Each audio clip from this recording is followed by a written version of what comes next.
cú vừa thọ lò hủy rằng cô nhân là hải tiền đủ chứ cho ký từ các cái một thâu này giờ luôn riêng đủ thì mình xài lên đó là còn thấy tao được mua sao ca trên giấy mình mong nữa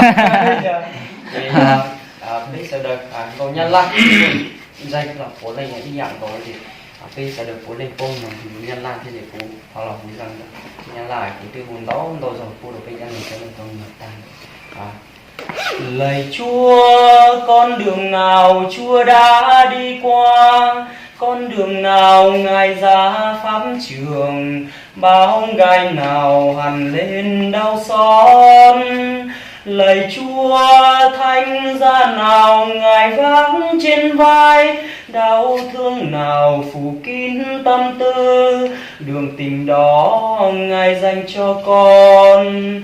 Lạy Chúa, xin cho con bước đi theo Ngài, xin cho con cùng vác với Ngài thập giá trên đường đời con đi. Lạy Chúa, xin cho con đóng đinh với Ngài, xin cho con cùng chết với Ngài để được sống với Ngài vinh quang.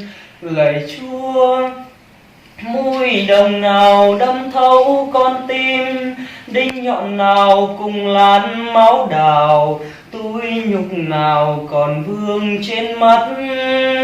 Lạy Chúa, những bước nào gục ngã đau thương, bao roi đòn hằn vết thê lương, đường tình đó Ngài dành cho con. Lạy Chúa, xin cho con bước đi theo Ngài, xin cho con cùng vác với Ngài thập giá trên đường đời con đi.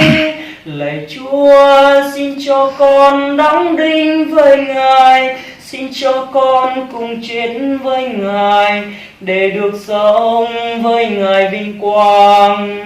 Lạy Chúa, trên đường đời lắm những gian truân, con trầm mình niềm vui thế trần, quyến ân tình Ngài thương ban phát. Lạy Chúa, Chúa đến vì tội lỗi muôn dân, trên khung hình thập giá treo thân, đường tình đó Ngài dành cho con.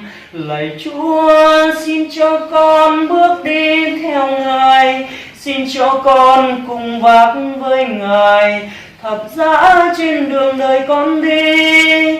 Lạy Chúa, xin cho con đóng đinh với Ngài, xin cho con cùng chết với Ngài để được sống với Ngài vinh quang.